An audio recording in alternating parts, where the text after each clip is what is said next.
Bharatiya Janata party తన parliament అభ్యర్థుల పేర్లను ప్రకటించేసింది. అనూహ్యమైనటువంటిదే అనే కంటే కూడా ఊహించిందే. రఘురామకృష్ణరాజు పక్కకెళ్ళింది. ఎందుకంటే సంచలనం అనే పదం ఎందుకు పెట్టంటే రఘురామకృష్ణరాజు చిట్ట చివరి సెకండ్ వరకు ప్రయత్నించారు. తనకున్నటువంటి పలుకుబడులు చంద్రబాబుతో ప్రెజర్ చేయించారు, పవన్ కళ్యాణ్తో ప్రెజర్ చేయించారు, ఈవెన్ తనకున్నటువంటి పలుకుబడులన్నీ ఉపయోగించారు. అయినా సరే రఘురామకృష్ణరాజుకి సీటు దక్కలేదు. టోటల్గా చూసుకుంటే ఇప్పుడు తాజాగా అరకు కొత్తపల్లి గీత బయట నుంచి వచ్చిన ఆవిడే, వైసీపీ తరపున ఇంతకుముందు ఎంపీగా చేసిన ఆవిడ. అట్లాగే సీఎం రమేష్ అనకాపల్లి పార్టీని సిన్సియర్గా గత 5 ఏళ్ల నుంచి నమ్ముకుని ఉన్నారు. అంతకుముందు తెలుగుదేశం. రాజమండ్రి పురంధేశ్వరి అంతకుముందు కాంగ్రెస్ పార్టీ అయినా 10 ఏళ్ల నుంచి పార్టీని నమ్ముకుని ఉన్నారు. అట్లాగే నరసాపురం భూపతిరాజు శ్రీనివాస వర్మ సంఘ్ పరివార్ నుంచి ఫ్రమ్ ద బిగినింగ్ కష్టపడ్డటువంటి ఆయన ఖచ్చితంగా ఆయనది పూర్తిగా న్యాయం జరిగినట్టు.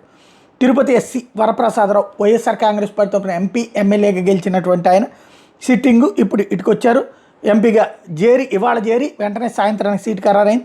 రాజంపేట ఎన్ కిరణ్ కుమార్ రెడ్డి కాంగ్రెస్ తరపున ముఖ్యమంత్రిగా చేసి ఆ తర్వాత పార్టీకి సిన్సియర్గా పనిచేస్తున్నారు చాలా రోజుల నుంచి. ఆయన ఓవరాల్గా సంచలనమైన పాయింట్ అయితే ఇక్కడ రఘురామకృష్ణరాజుకి తీసి ఇవ్వడం.